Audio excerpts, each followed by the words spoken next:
The Stripes McGraw Podcast.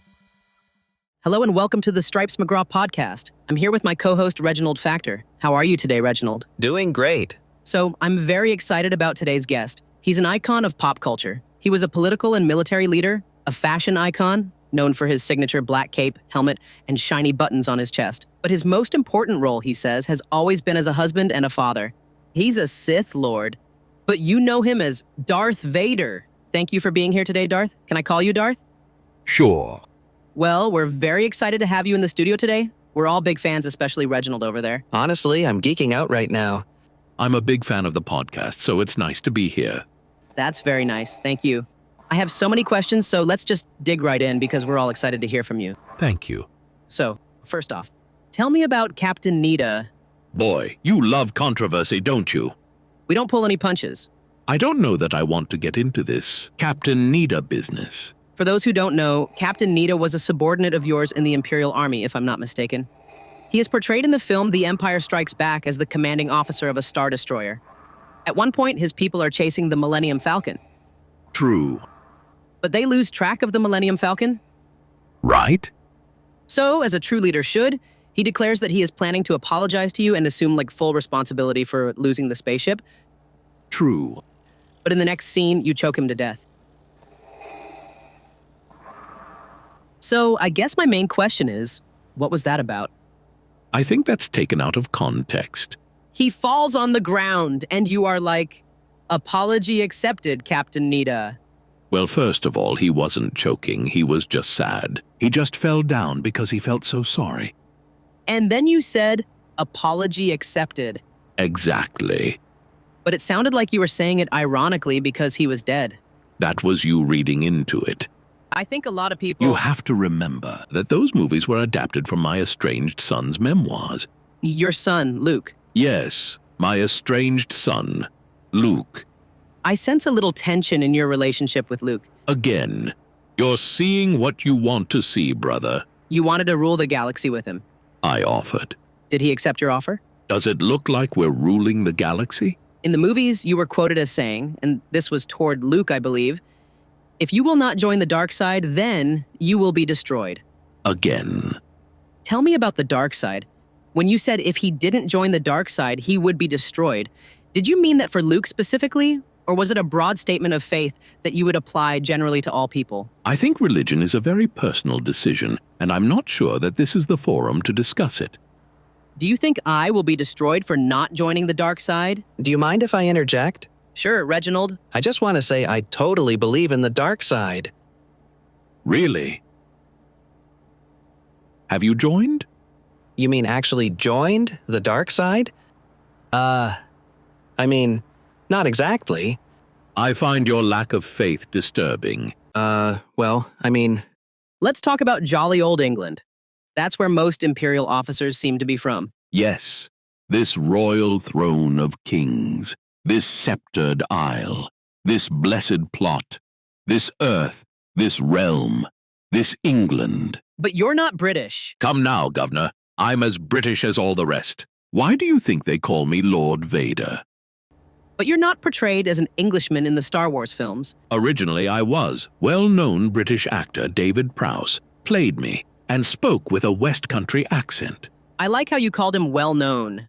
He's well-known in England.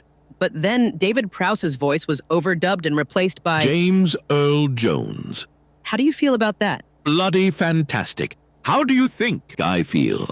I love sounding American. Do you live in England now? No. Where do you live? Australia. Down under. Doing what? Still choking people using your force powers? Don't mock me. It's an honest question. Well, if you must know, I divide my time between surfing and teaching voice lessons. Voice lessons? Our focus is on the singing voice. You sing? Of course. Could you give us a demonstration? You want me to sing for you? That would be awesome.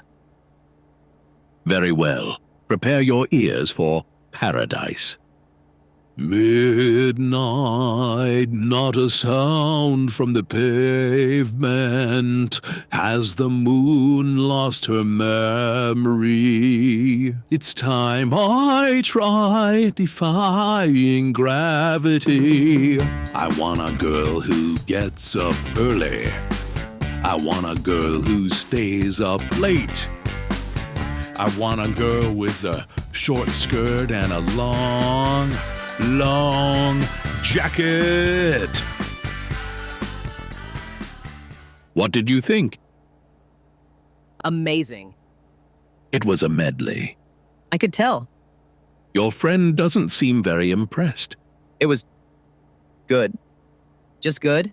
Come on, Reginald, show some enthusiasm. Darth Vader just sang an amazing medley. Yeah, I mean, don't get me wrong, I think it was awesome, but maybe it wasn't what I was expecting. Lord Vader, if I can call you that. Lord Vader, what is your favorite character from the Star Wars movies? That would be C-3PO. C-3PO, really? It was an easy question. C-3PO, more than Luke, your actual son? More than Yoda? More than Han and Chewie? More than Qui-Gon Jinn?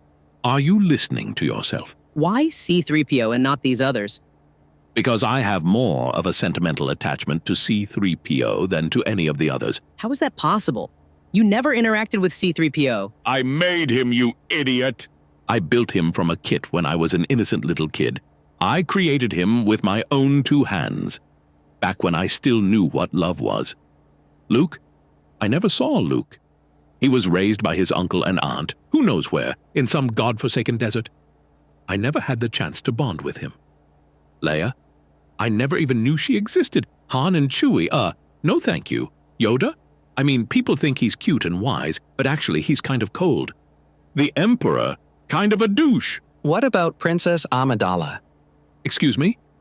That's my dead wife you're talking about. Thanks for opening up that wound. So, are you saying that the overall story might have gone differently if C-3PO had been more involved? Heck yeah! If 3PO had walked up to me in the glass hallway in the Forest of Endor, instead of Luke, and said, "There's still good in you," I would have been like, "Yeah, bro, you've known me longer than anybody." I love that dude.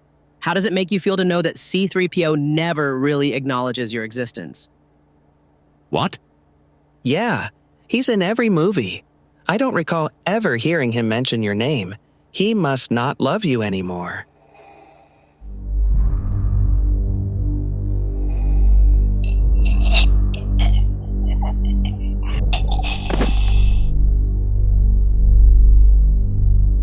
Apology accepted. Reginald? Well, I don't have any more questions. Thanks for coming in today, Lord Vader. Just to finish things off, what projects are you working on lately? Anything to plug? I'm starting a new podcast that I'm very excited about. It's called The Dark Side of the Ooh. It's for vocalists who want to improve their singing technique. We focus on using the dark side of the Force to bring out a richer vocal tone while singing classic Pink Floyd songs.